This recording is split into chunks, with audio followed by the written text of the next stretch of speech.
Hi everyone, फिर से एक नई वीडियो में आप सबका स्वागत है। दोस्तों, हमारे पास एक ओवरलॉक की मशीन है। इसकी मॉडल नंबर है C3 जैक की मशीन है। और ओवरलॉक की कोई सी भी मशीन है, किसी भी कंपनी का हो, कोई सा भी मॉडल का हो। लेकिन अब आज जो मैं प्रॉब्लम बताने वाला हूँ, ये लमसम सारे मशीनों में आती है। किसी ज़रूरत से बस जब हम इसकी साइड कवर खोलते हैं, तो जब हम दोबारा से इस कवर लगाते हैं तो ये प्रॉब्लम आती है, जो हम चीज़ आज बताने वाले हैं। तो दोस्तों, जब हम कवर को निकालते हैं तो बॉडी में जो 2 mm की स्क्रू लग रहा है, इसी स्क्रू को लूज करते हैं, जब जाकर हमारा कवर निकलता है। तो जब हम कवर को निकालते हैं बाहर, तो जैसे हम दोस्तों इस कवर को बाहर निकाल रहे हैं, तो जब हम इसको बाहर निकाल लेते हैं, जब हम दोबारा से लगाते हैं कवर को, तो कवर जब हम बैठाते हैं बॉडी में, तो ये कवर सही तरीके से बैठ नहीं पाता है। इसी बारे में आज बात करने वाले हैं। जैसे दोस्तों हम इस बॉडी में बैठा लिए, इसको बैठाने के बाद मिडिल प्लेट के पास ये कवर सही तरीके से बैठ नहीं पाता है। तो ये किस वजह से होता है, ये जानते हैं पहले। तो ये दोस्तों, जो ये बूश लग रहा है इसमें, ये बूश ऐसे घूमते रहता है। जब हम खोलते हैं तो बूश जो है ऐसे घूम जाता है, जिसके कारण से जब हम इस बॉडी में लगाते हैं तो प्लेट के पास कवर हमारा सही तरीके से बैठ नहीं पाता है, क्योंकि वहाँ से बूश घूम के आउट हो गया है। तो हम क्या करते हैं, इस बूश को पहले सेंटर में मिलाते हैं। आप बाहर करके भी इसको हाथ से घुमा के लगा सकते हैं, या तो ऐसे कोई हल्की या कोई चीज़ लगा के ऐसे घुमा के बैठाएंगे तो कवर सही तरीके से बैठ जाएगा। तो इसको बैठा के हम इस बॉडी वाले स्क्रू को टाइट कर लेंगे। अब दोस्तों, इतना तो कर लिए, लेकिन अगर वहाँ से बूश को घुमा के बैठाने के बाद भी अगर नहीं बैठ रहा है कवर, तो हमें क्या करना चाहिए, ये चीज़ बताने वाले हैं। जैसे दोस्तों, ये अब कवर नहीं बैठ रहा है, वहाँ से बूश हमने मिला लिया है और मिला के सेंटर में करके और टाइट भी कर लिया है, लेकिन फिर भी बूश नहीं बैठ रहा है, सॉरी ये कवर नहीं बैठ रहा है।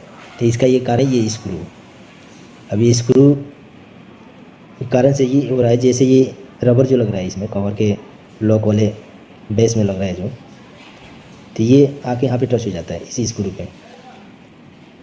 जैसे हम इस कवर को लगाते हैं, तो यहाँ देखिएगा अब ध्यान से, जो आपको एरो का निशान दिख रहा है, यहाँ पे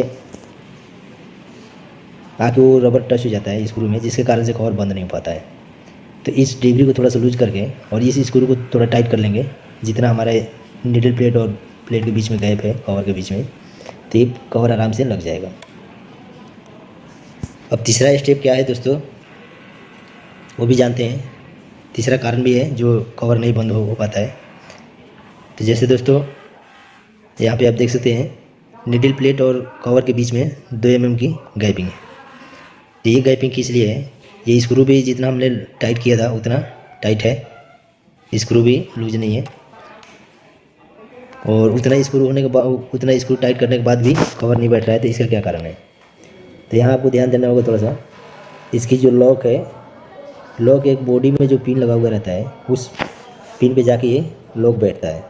लॉक का जो कट है, ये कट जाके उस पिन में जाके बैठ जाता है। तो हमारा कवर जो है लॉक हो जाता है, वो खुलता नहीं है जल्दी से। खोलने के बाद खोलते हैं जब भी खुलता है, ऐसे अपने आप नहीं खुलता है। तो ये जो पिन लग रहा है, ये पिन जैसे हम कवर को बैठाते हैं, तो ये जो ब्लैक वाला जो लॉक का जो कट है, कट जाके उस पिन पे बैठ जाता है। अब ये जब हम इसको बैठा रहे हैं, कवर को ऐसे जब कवर को बैठा रहे हैं, तो यहाँ पे आपको दिख रहा होगा पिन में जाके ये जो लॉक है वो टच हो गया है। अब इससे आगे ये कवर नहीं जा पाएगा, इसलिए अब इससे आगे नहीं जाएगा, तो यहाँ जो गैपिंग है, ये गैपिंग ख़त्म नहीं होगा। तो इसके लिए हमें क्या करना होगा, ये जो स्क्रू है, इस स्क्रू को हम लूज करेंगे, थोड़ा सा लूज करके, और फिर कवर को थोड़ा सा धक्का देंगे और वो प्लेट में आराम से बैठ जाएगा। जैसे हम इसको धक्का देंगे, ये आराम से बैठ गया। अब ये बैठने के बाद हम क्या करेंगे, जो स्क्रू हमने लूज़ किया था, उस स्क्रू को फिर से दोबारा से हम टाइट कर लेंगे। तो दोस्तों, यही 3 कारण हैं जिसकी वजह से हमारा साइड कवर जो है सही तरीके से नहीं बैठ पाता है। तो ये वीडियो हमारा आपको कैसा लगा, कमेंट में ज़रूर बताइएगा, और किस टॉपिक पे वीडियो बनाना है ये भी कमेंट में बताइएगा। तो अगर हमारा ये वीडियो आपको अच्छा लगा हो तो वीडियो को लाइक, एंड चैनल पर नया है तो चैनल को सब्सक्राइब जरूर कीजिएगा। फिर मिलते हैं दोस्तों नेक्स्ट वीडियो में, तब जब तक के लिए जय हिंद, वंदे मातरम।